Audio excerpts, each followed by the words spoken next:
ಇನ್ನು ಎಂಎಲ್ಸಿ ಸೂರಜ್ ರೇವಣ್ಣ ವಿರುದ್ಧ ಸಲಿಂಗಕಾಮದ ಆರೋಪ ಕೇಳಿಬಂದಿದೆ. ಸಂತ್ರಸ್ತ ಯುವಕನಿಗೆ ಬೆಂಗಳೂರಲ್ಲಿ ವೈದ್ಯಕೀಯ ಪರೀಕ್ಷೆಯನ್ನು ಮಾಡಲಾಗ್ತಾ ಇದೆ. ಇವತ್ತು ಬೌರಿಂಗ್ ಆಸ್ಪತ್ರೆಯಲ್ಲಿ ಸಂತ್ರಸ್ತನಿಗೆ ವೈದ್ಯಕೀಯ ಪರೀಕ್ಷೆ ಮಾಡ್ತಾರೆ. ತಡರಾತ್ರಿ 2 ಗಂಟೆಗೆ ಸಂತ್ರಸ್ತನನ್ನ ಕರೆತಂದಿದ್ದಾರೆ ಪೊಲೀಸರು.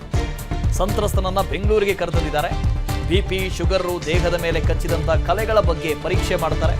ಸಂತ್ರಸ್ತ ಯುವಕನನ್ನ ಪರೀಕ್ಷೆ ಮಾಡ್ತಾರೆ ವೈದ್ಯರು. ಲೈಂಗಿಕ ಕ್ರಿಯೆಗೆ ಸಮರ್ಥನಿದಾನ ಅಂತ ಪರೀಕ್ಷೆ ಮಾಡ್ತಾರೆ. ಜೊತೆಗೆ ಬೇರೆ ಏನೆಲ್ಲ ಸಾಕ್ಷ್ಯಗಳು ಲಭ್ಯತೆ ಆಗುತ್ತೆ, ಅದರಲ್ಲೂ ಬಯೋಲಾಜಿಕಲ್ ಸಾಕ್ಷ್ಯಗಳು, ಎವಿಡೆನ್ಸ್ಗಳು ಏನೆಲ್ಲ ಸಿಗುತ್ತೆ ಅದರ ಬಗ್ಗೆ ಟೆಸ್ಟ್ ಮಾಡ್ತಾರೆ ವೈದ್ಯರು. ಸಂತ್ರಸ್ತನ ಮನವಿಯ ಮೇರೆಗೆ ಬೆಂಗಳೂರಿಗೆ ಕರೆತರಲಾಗಿದೆ. ವೈದ್ಯಕೀಯ ಪರೀಕ್ಷೆಯನ್ನು ನಡೆಸಲಾಗ್ತಾ ಇದೆ. 376 ಮತ್ತು 377. 376 ಮಹಿಳೆ ಮೇಲೆ ಲೈಂಗಿಕ ದೌರ್ಜನ್ಯದ ಆರೋಪ. ಆ 376 ಅನ್ನ ಯಾವ ರೀತಿಯಾಗಿ ತನಿಖೆ ಮಾಡ್ತಾರೆ ಪೊಲೀಸರು, 377 ಅನ್ನ ಕೂಡ ಅದೇ ರೀತಿಯಾಗಿ ತನಿಖೆ ಮಾಡಬೇಕು. ಅಸ್ವಾಭಾವಿಕ ಅಸಹಜ ಲೈಂಗಿಕ ಕ್ರಿಯೆ, ಇದನ್ನು ಕೂಡ ಸೇಮ್ ಪ್ರೊಸೀಜರ್. ಇಲ್ಲಿ ವೈದ್ಯಕೀಯ ಟೆಸ್ಟ್, ಅಲ್ಲೂ ಕೂಡ ವೈದ್ಯಕೀಯ ಟೆಸ್ಟ್ ಇರುತ್ತೆ. ಹೇಗೆ ಮಾಡಬೇಕು ಅದು ಹಾಗೇ ಮಾಡಬೇಕು. 376 ಮತ್ತು 377. ಇಲ್ಲಿ 377 ದಾಖಲಾಗಿರೋದು, ಅದಕ್ಕೋಸ್ಕರ ವೈದ್ಯಕೀಯ ಪರೀಕ್ಷೆಯನ್ನು ಕೂಡ ಮಾಡ್ತಾರೆ. ಅಭಿಷೇಕ್ ಇದ್ರ ಬಗ್ಗೆ ಹೆಚ್ಚಿನ ಡೀಟೇಲ್ಸ್ ಅನ್ನು ಕೊಡ್ತಾ ಹೋಗ್ತಾರೆ. ಅಭಿಷೇಕ್, ಆಗಲೇ ನೀವು ಹೇಳ್ತಾ ಇದ್ದೀರಿ 376 ಅಲ್ಲಿ ಯಾವ ರೀತಿಯಾಗಿ ವೈದ್ಯಕೀಯ ಪರೀಕ್ಷೆಯನ್ನು ಮಾಡ್ತಾರೆ, 377 ಅಲ್ಲೂ ಕೂಡ ಅದೇ ರೀತಿಯಾದ ವೈದ್ಯಕೀಯ ಪರೀಕ್ಷೆ ಆಗುತ್ತೆ ಅಂತ. ಎಷ್ಟು ಹೊತ್ತಿಗೆ ಬರ್ತಾರೆ ಸಂತ್ರಸ್ತ?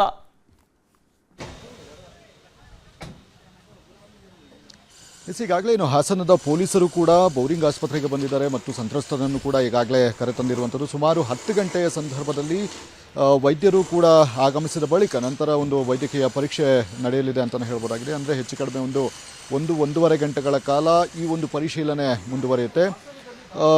ಮೈ ಮೇಲಿರುವಂತಹ ಒಂದು ಗಾಯಗಳೇನಿದ್ದಾವೆ ಅದು ಸಾಕಷ್ಟು ಒಂದು ದೃಢೀಕರಿಸುವಂತಹ ಒಂದು ಕಾರಣದಿಂದಾಗಿ ಅದರ ಒಂದು ಪರೀಕ್ಷೆಯನ್ನು ಇದು ಮಾಡಲಾಗುತ್ತೆ. ಎಲ್ಲೆಲ್ಲಿ ಗಾಯಗಳಾಗಿದೆ, ಎಲ್ಲೆಲ್ಲಿ ಪರಿಚಿತ ಗಾಯಗಳಾಗಿದೆ ಹಾಗೂ ಬಲವಂತವನ್ನು ಮಾಡೋದಕ್ಕೆ ಟ್ರೈ ಮಾಡಿದಂತಹ ಹಿನ್ನೆಲೆಯಲ್ಲಿ ಅದಕ್ಕೆ ಏನಾದರೂ ಕುರುಹುಗಳಿದೆಯಾ, ಏನಾದರೂ ಬಲಪ್ರಯೋಗ ಮಾಡಿದಂತಹ ಒಂದು ಕುರುಹುಗಳಿದೆಯಾ, ಅದೆಲ್ಲವನ್ನು ವೈದ್ಯಾಧಿಕಾರಿಗಳು ಒಂದು ಪರಿಶೀಲನೆಯನ್ನು ನಡೆಸಲಿದ್ದಾರೆ. ಮತ್ತು ಅದರ ವರದಿಯನ್ನು, ಅಂದರೆ ವರದಿ ಎಷ್ಟೆಷ್ಟು ಕಡೆ ಗಾಯ ಆಗಿದೆ, ಹೇಗೆ ಲೈಂಗಿಕ ದೌರ್ಜನ್ಯಕ್ಕೆ, ಅಂದರೆ ಅಸಹಜ ಲೈಂಗಿಕ ದೌರ್ಜನ್ಯಕ್ಕೆ ಆಗಿದೆ ಅನ್ನೋದಕ್ಕೆ ಏನೇನು ಪ್ರೂಫ್ಗಳು ಬೇಕು ಅದೆಲ್ಲದರ ಒಂದು ವರದಿಯನ್ನು ಸಿದ್ಧಪಡಿಸಿ ನಂತರ ಅವರಿಗೆ ಒಂದು ಹ್ಯಾಂಡ್ ಓವರ್ ಮಾಡುವಂತಹ ಒಂದು ಕೆಲಸಗಳನ್ನು ಕೂಡ ನಡೆಯುತ್ತೆ. ಯಾಕಂದರೆ ಈಗಾಗಲೇ ಈ ಸಂಬಂಧವಾಗಿ ಅಂದರೆ ಬೇಸಿಕ್ ಇನ್ವೆಸ್ಟಿಗೇಷನಲ್ಲಿ ಸಂತ್ರಸ್ತನಿಂದಲೂ ಕೂಡ ಒಂದಷ್ಟು ಹೇಳಿಕೆಗಳನ್ನು ಪಡೆದುಕೊಂಡಿದ್ದಾರೆ. ಅವರು ಸೂರಜ್ ರೇವಣ್ಣ ಏನಿದ್ದಾನೆ ಅವರು ಎಲ್ಲೆಲ್ಲಿ ಈ ರೀತಿಯಾಗಿ ಬಲಪ್ರಯೋಗವನ್ನು ಮಾಡಿದ್ದಾರೆ ಮತ್ತು ಎಲ್ಲಾದರೂ ಕಚ್ಚಿದ ಗುರುತುಗಳಿದೆಯಾ ಅಥವಾ ಬೇರೆ ಏನಾದರೂ ಗುರುತುಗಳಿದೆಯಾ ಅನ್ನುವಂತಹ ಒಂದು ಹೇಳಿಕೆಗಳನ್ನು ಸಂತ್ರಸ್ತರಿಂದ ಈಗಾಗಲೇ ಪಡೆದುಕೊಂಡಂತಹ ಹಿನ್ನೆಲೆಯಲ್ಲಿ